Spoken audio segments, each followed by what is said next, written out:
They say a man doesn't know what true heartbreak is until his daughter calls another man, Dad. I thought I understood pain.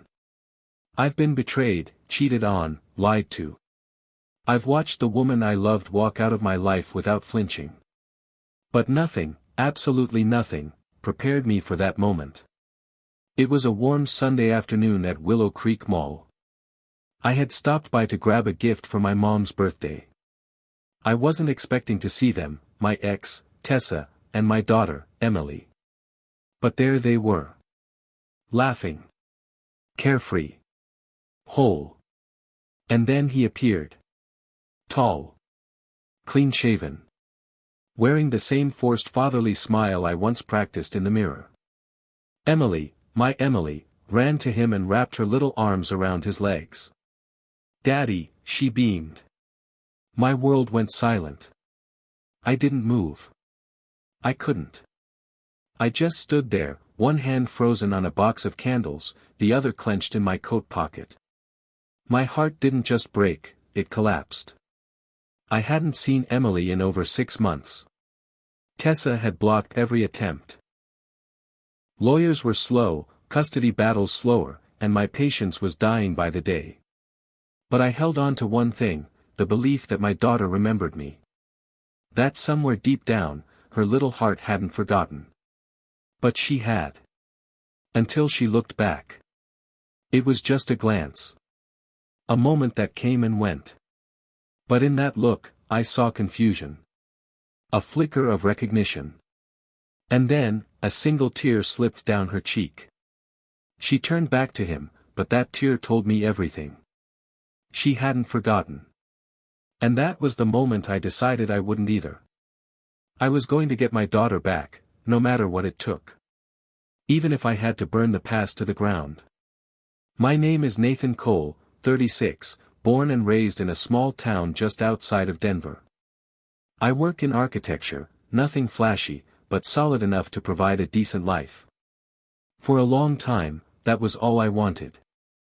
Stability. A warm home. A family to come home to. And I had that. Or at least I thought I did. Tessa Morgan was the kind of woman who lit up rooms effortlessly.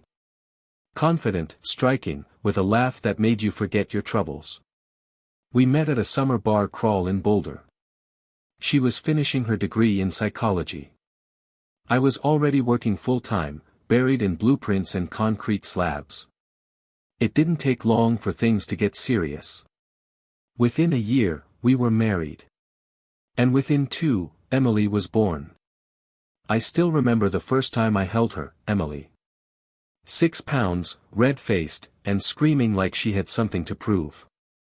She had my dark eyes but Tessa's smile, even as a baby. I swore I'd never love anything or anyone more. She became my reason for everything. Late nights were suddenly easier, work pressures lighter. I lived for the moments when she'd run into my arms yelling, "Daddy." But something changed after Emily turned 3. Tessa grew distant. She started taking more girls' trips, locking her phone, talking in whispers behind closed doors. I asked. She lied. I asked again. She gaslighted me. Eventually, I stopped asking, and she stopped pretending. I found out through a friend that she'd been seeing someone else. A man named Caleb Brooks, a finance guy from her gym. Wealthy.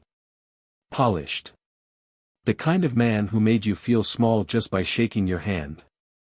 When I confronted her, she didn't deny it. Said she deserved to be happy. What crushed me most wasn't the cheating. It was her smug certainty that Emily would eventually forget me. She's young, Tessa said. Kids adapt. She filed for divorce the next week. And just like that, I was out. She fought for full custody and won. Claimed I worked too much, said I couldn't provide the emotional consistency Emily needed. The court agreed. I was given supervised visits once a month. Then none. Then radio silence. The last time I saw Emily before the mall incident, she was 5. She hugged me tight and asked why I didn't come to her birthday party. I told her, Mommy and I had a misunderstanding. She nodded like she understood, but I knew she didn't. How could she? And now, she was 7. Calling Caleb, Daddy. I didn't know what kind of lies Tessa had fed her. Maybe that I left. Maybe that I didn't care. But I knew one thing, Tessa underestimated me. I wasn't the same man who walked away quietly 2 years ago. And Caleb Brooks? He had no idea what it meant to be a father. But he was about to learn. It started 2 days after the mall incident. I couldn't sleep. Every time I closed my eyes, I saw Emily's tear-streaked face, her tiny mouth calling him, Daddy, her eyes flickering in my direction like something inside her had tugged, briefly, on a forgotten thread. I needed answers. Not from Tessa. She'd already made her stance loud and clear. But someone had to know what was going on in Emily's life. I hadn't seen a single school photo. I hadn't been informed of her new address.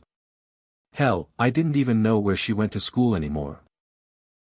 That's when I did something I never thought I would. I hired a private investigator. His name was Randy Beckett, a former cop turned PI. Sharp guy. No nonsense. I gave him all I had, old photos, birth records, even the last known address I had for Tessa. He nodded, jotted down notes, and promised to get back to me in a week. He called me in 2 days. You're gonna want to sit down for this, Randy said, voice low and steady. They moved across town. Gated community. She's listed under Caleb Brooks' name now.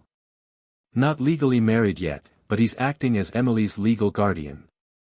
Schools registered under his signature. I gripped the phone tighter. What about me? She knows I'm her father. I never signed over parental rights. Randy hesitated. That's the thing. According to what I found, she's telling everyone you abandoned them. My blood ran cold. She told the school she was a single mother, left by an emotionally unstable ex. Said Emily's biological father had disappeared and wasn't in the picture. I nearly dropped the phone. She's rewriting history, I muttered. That's not all, Randy said grimly. Emily's school has a father-daughter day next Friday.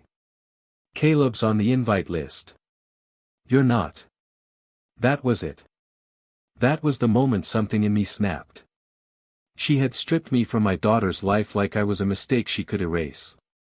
And now, she was letting another man walk into a school and pretend he was her father. No. Not a chance. I didn't know how I'd do it yet. But I knew where I needed to be next Friday. And this time, I wouldn't just be watching from a distance. I didn't sleep much that week. Every night, I laid in bed replaying moments I'd shared with Emily, her first bike ride, the way she used to sing off-key Disney songs at the top of her lungs, how she gripped my fingers so tight when she was scared. I hadn't just lost custody, I'd lost years of memories that should have been ours. Replaced by a man who wasn't even part of her first birthday. By Thursday evening, I had everything planned. I wouldn't storm the school. I wasn't reckless. I'd go clean, button-down shirt, jeans, and the old charm Emily used to giggle at. Randy had already pulled strings and gotten me a temporary visitor's badge for the school. His friend worked security.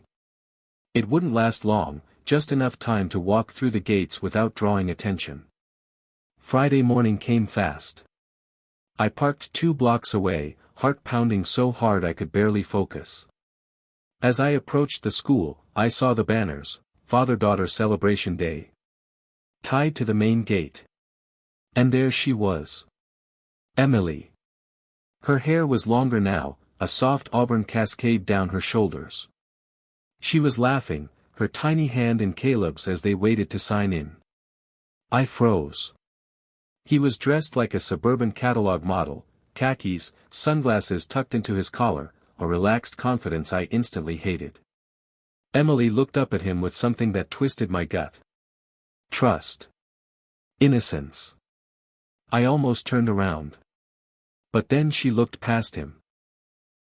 Her eyes scanned the crowd. And for the briefest second, they landed on me. She blinked. I gave her a small wave. She didn't wave back. But her smile faltered. That was enough. Inside the gymnasium, I kept my distance. They had picnic tables set up, little art stations where dads and daughters made crafts together. Caleb and Emily sat near the center. I stayed toward the back, pretending to be another parent grabbing coffee. Tessa hadn't shown up. Of course not. This was Caleb's stage. She probably trusted him enough now to handle Emily solo. A clean little family unit. It wasn't until they brought out the memento jars that things changed. Each kid was supposed to draw a memory of their dad and put it in the jar. Teachers would read a few out loud. Emily raised her hand. Her drawing was simple, a tall man holding a little girl's hand near a lake. "That's my daddy," she said, pointing at Caleb. The teacher smiled. "That's wonderful, Emily. Is there something special you remember?" Emily hesitated. Then, quietly, "Actually, I think that's the other one." The room hushed.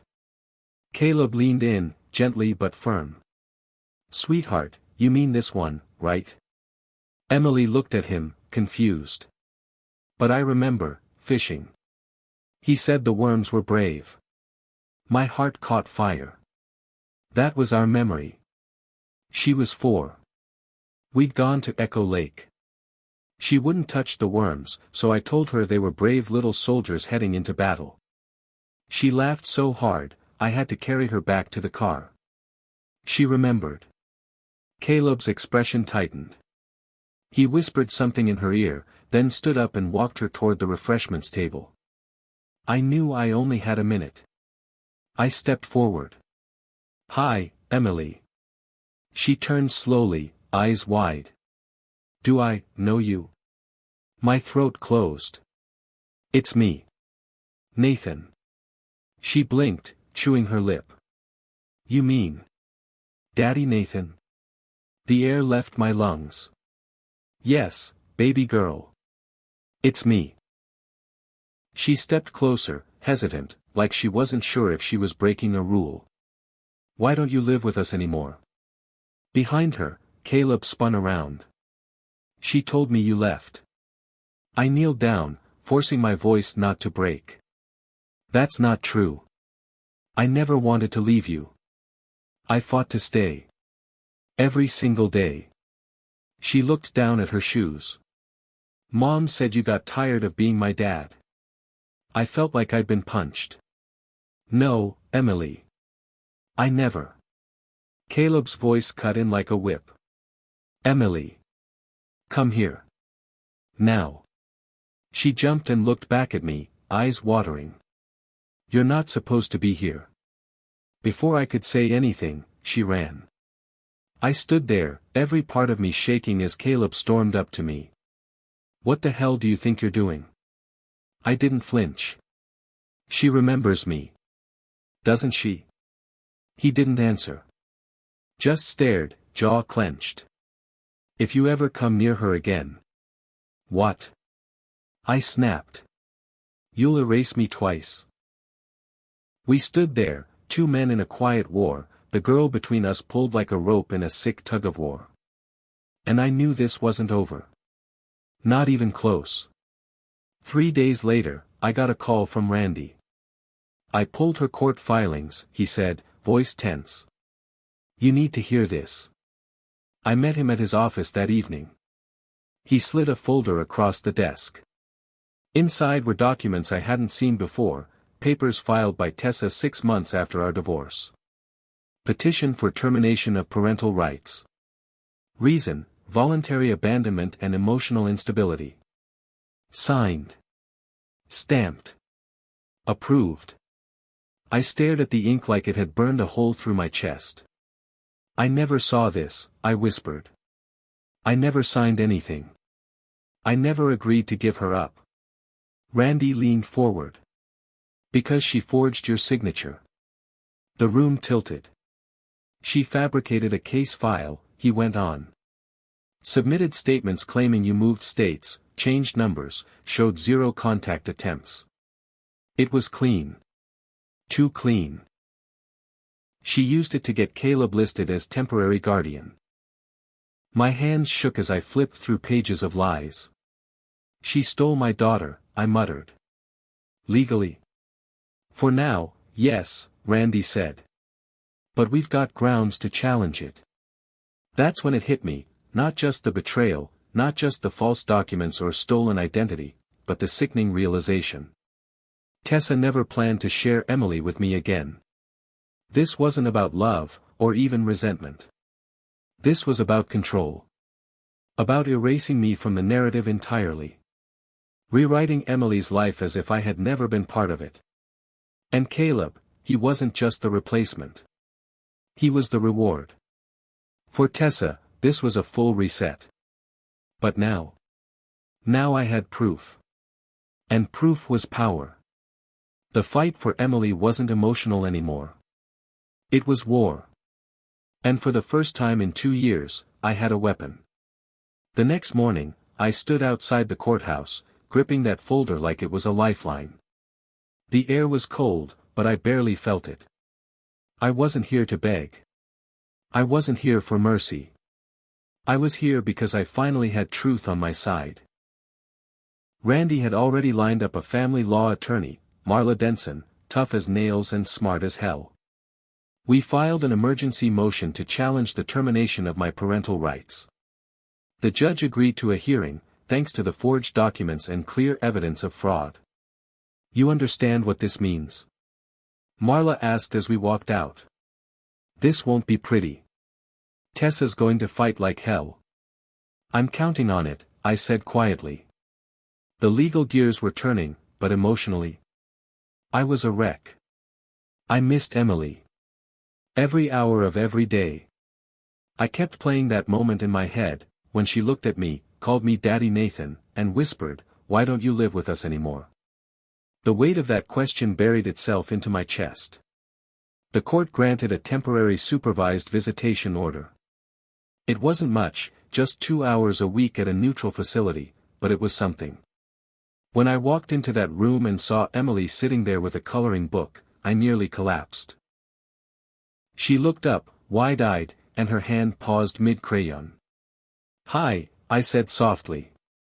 She stared at me, then whispered, "Are you really my daddy?" I dropped to my knees and nodded. "I've always been your daddy." She blinked hard, then did something I didn't expect, she ran to me. No hesitation. Just pure instinct. She wrapped her arms around my neck, and I held her tighter than I ever had before. "I remember you," she mumbled into my shoulder. The worms were brave. That single sentence broke me. The visit flew by. We played, we talked, and I answered her questions as honestly as I could. I didn't blame Tessa in front of her, I didn't have it in me. But I told her I never stopped loving her. That I never left by choice. That I had been fighting for her the whole time. She held my hand like she didn't want to let go. But of course, it had to end. When the supervisor gently said, "Time's up," Emily clung to me. "Can't I go home with you?" My heart shattered again. I kissed her forehead. "Not yet, baby girl. But soon. I promise." That night, I sat alone in my apartment, tears burning my eyes. I had something now I hadn't felt in years. Hope. But Tessa wasn't going to let me take Emily back without a fight. Sure enough, 3 days later, I got the call.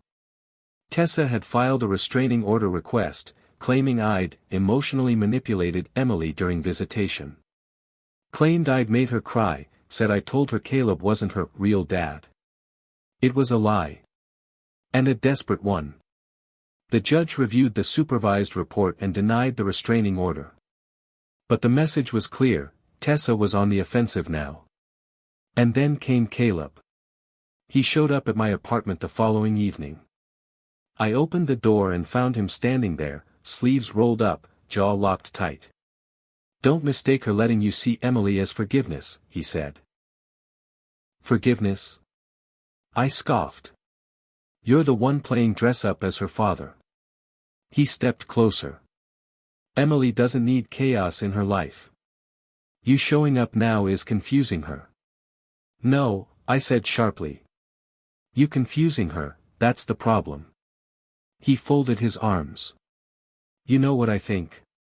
I think Tessa gave you an out, and you should have taken it. But you can't let go." I didn't even flinch. "You ever wake up in the middle of the night because your daughter's laugh is fading from your memory? You ever sit in a courtroom while someone lies about you so convincingly the judge forgets you're even human? Don't talk to me about letting go. You don't know what the hell you're talking about." Caleb stared at me, and for the first time, I saw it, doubt. Not fear, but uncertainty. Maybe a part of him was starting to realize he wasn't the hero of this story. Maybe a part of him knew Emily wasn't just confused. She was remembering. And when kids remember love, the lies start to unravel. The custody hearing was set for 3 weeks later. In the meantime, supervised visits continued. Each one, Emily opened up more. She showed me her drawings, told me about school, and even whispered one day that she missed our old bedtime song. I sang it to her that afternoon, her little head resting on my shoulder. I never wanted to let go. But the most surprising moment came when she said, "I told Caleb I don't like when he tries to sing like you." I smiled through a tight throat. "What did he say?" "He got quiet. Then told me I wasn't allowed to talk about you anymore." That confirmed what I suspected. Caleb wasn't trying to be a father. He was trying to erase me. Tessa's mission had become his too. But now I had leverage. Randy dug deeper and uncovered emails between Tessa and a notary she paid under the table to forge my signature. They'd sealed the deal. I had enough to not only regain rights, but to possibly charge her with fraud. But did I want that? Emily adored her mom. Despite everything, I couldn't destroy that bond. So I made a choice. I'd fight for my daughter, yes. But not with scorched earth. I'd show the court that I wasn't here to punish. I was here to rebuild. For her. The courtroom was too quiet. Every scrape of a chair, every cough echoed like thunder. My palms were sweating as I sat at the plaintiff's table, eyes fixed on the double doors. Then they opened. Tessa walked in first, dressed in beige, hair pulled tight, that same cold composure she'd mastered. Caleb followed. No tie this time. Just that smug air of someone convinced this was a formality. Emily wasn't with them. She wasn't allowed to attend. The judge, a stern woman named Judge Lorna Hughes, began with formalities. Then it started. My lawyer presented our case. The forged termination. The false addresses. The hidden school registration. Every page Randy had uncovered, every notarized signature bought in secret. It was all there, laid bare under courtroom lighting. Tessa's face didn't change at first. She stayed composed, nodding occasionally, whispering to her attorney. But when Judge Hughes asked, "Ms. Morgan, are you prepared to respond to the allegations of document forgery and custodial fraud?" That's when her mask cracked. She turned red. "I was trying to protect my daughter," she said quickly. Nathan wasn't emotionally stable. He was unpredictable, obsessed. I stood. With my daughter, I interrupted. Judge Hughes raised a hand. "Mr. Cole, please wait for your turn to speak." Tessa took the opportunity to lean in. "He missed multiple supervised visits," she said, voice rising. "He showed up once after nearly a year. That's because you moved without notifying the court." Marla shot back. The judge sighed. "Enough. I've reviewed the visitation logs. And more importantly, she looked at the screen as our key evidence was projected. I've reviewed these email exchanges. The emails between Tessa and the notary appeared. Clear instructions on what to forge. Payment details. And the kicker, a time-stamped voice message of Tessa saying, "He won't fight this. He's too proud. He'll disappear." Judge Hughes narrowed her eyes. "Do you deny this is your voice, Ms. Morgan?" Tessa hesitated. "Just long enough." "No," she said finally. "But." "No further explanation needed," the judge said. I felt Caleb's eyes burning into me. I turned and met his stare. "She's not a trophy," I said quietly. "She's my daughter." He didn't respond. Just looked down. Then it was my turn to speak. I stood, voice trembling but clear. "Your Honor, I made mistakes. I let myself be pushed out. I thought being quiet was the dignified thing to do. But that silence cost me 3 years of my daughter's life. I've missed birthdays, school plays, all because someone decided I didn't belong." I paused, swallowing a lump in my throat. "I'm not asking you to take Emily from her mother. I'm asking for the chance to be part of her life again. To rebuild what was broken. Not with vengeance, but with love. Because that's what she deserves." Judge Hughes leaned back. "I believe I've heard enough," she said. Tessa's attorney looked like he was about to argue, but one glance at the judge told him better. "I'm reinstating Mr. Cole's parental rights immediately," Judge Hughes announced. "A shared custody plan will be established, with gradual transition from supervised to joint arrangements over 6 months. Additionally, I'm recommending Ms. Morgan for family counseling, and I will forward this matter to the DA for further review regarding document forgery." The gavel came down. Just like that, 3 years of silence shattered. Tessa stood frozen. Caleb placed a hand on her back, but she shrugged him off. I walked out without looking back. In the hallway, I finally let out a breath I didn't know I was holding. Emily was mine again. Not in the sense of ownership, but connection. Truth. Blood and memory. That night, Tessa called me. She didn't yell. Didn't argue. She just asked one question: was it worth it? I answered without hesitation. Every second. There was a long pause. "I never meant to hurt her," she said quietly. "But you did," I replied. "And the only way to fix it now is to stop lying, to her and to yourself." She hung up without another word. I sat by the window for a long time, watching the streetlights flicker on. And for the first time in years, I didn't feel powerless. I felt like a father again. It took time, longer than I expected, for Emily to feel comfortable around me again. Our first few visits after the hearing were cautious, like walking on a frozen lake that might crack beneath us at any moment. She'd smile, but it wouldn't quite reach her eyes. She'd talk, but mostly about school or her favorite cartoons. I didn't push. I just listened. Showed up. Every time. No excuses. Then one Sunday afternoon, as we sat in the park feeding ducks, she suddenly looked up at me and asked, "Do you still have my old stuffed elephant?" I did. I'd kept it in a box labeled Emily's Things, the one box I never moved, never let gather dust. I told her that. Her smile that day, that's when I knew we were beginning again. Rebuilding a bond isn't about grand gestures, it's about presence. It's about showing up, even when the door has been slammed in your face 100 times before. Tessa stayed civil, mostly out of necessity. We didn't speak unless it was about logistics. She didn't apologize again, and I stopped expecting her to. Some people never admit the full weight of their wrongs. But in her own quiet way, she stepped back. Let me parent. And that was enough. Caleb, for what it's worth, left shortly after the court ruling. Randy told me he'd moved back east, took a job in Connecticut. I never asked for details. Honestly, I didn't care. He was just a shadow cast during a dark chapter.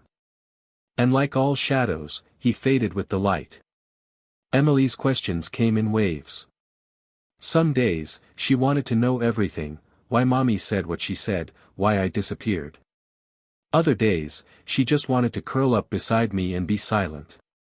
I let her lead. The truth, I realized, didn't need to be rushed, it just needed to be there, steady and honest, when she was ready to receive it.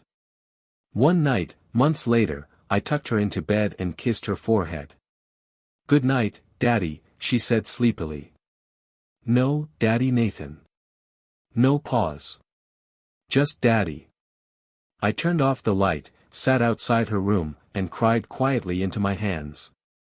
Because for the first time since she called someone else that name, she'd given it back to me. Not because a court ordered it. Not because I fought for it. But because she chose it. And that's the thing no one tells you about being a father. It's not about DNA, or who signs the forms, or who pays for what. It's about who stays. Who shows up. Who listens. I had been erased once. But I came back, not for revenge, not to win some legal war, but for love. Messy, painful, stubborn love. And in the end, Emily saw that. She remembered. Not everything. But enough. Enough to know that the man who held her hand at the lake, who called worms brave, who never stopped waiting for her return, was her father. Always had been. Always will be.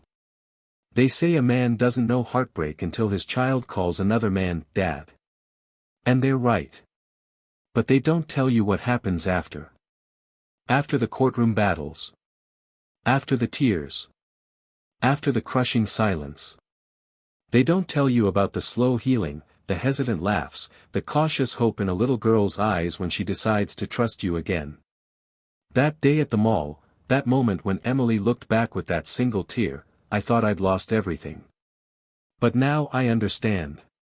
That tear wasn't goodbye. It was a call home. A quiet, wordless cry from the heart of a child who hadn't forgotten. Who couldn't forget. Because love like that doesn't vanish, it just gets buried beneath lies and time. It's strange, really. How something as simple as a glance can change everything. How one look back can rebuild years that were stolen. Not all at once. But piece by piece. Emily calls me Dad again like it never stopped. We still go to the lake sometimes. She still refuses to touch worms, even if they're brave. And sometimes, when we walk hand in hand, she'll glance up at me with those big eyes and whisper, "I'm glad you came back." But the truth is, I never left. I was always there. Just waiting for the moment she'd remember. That's the thing about being a father. It's not a role you're granted. It's a promise you live. Through absence. Through heartbreak. Through every lie thrown at your name. And if you're patient, if you fight with love and not bitterness, sometimes, just sometimes, love finds its way home. All it takes is one look back.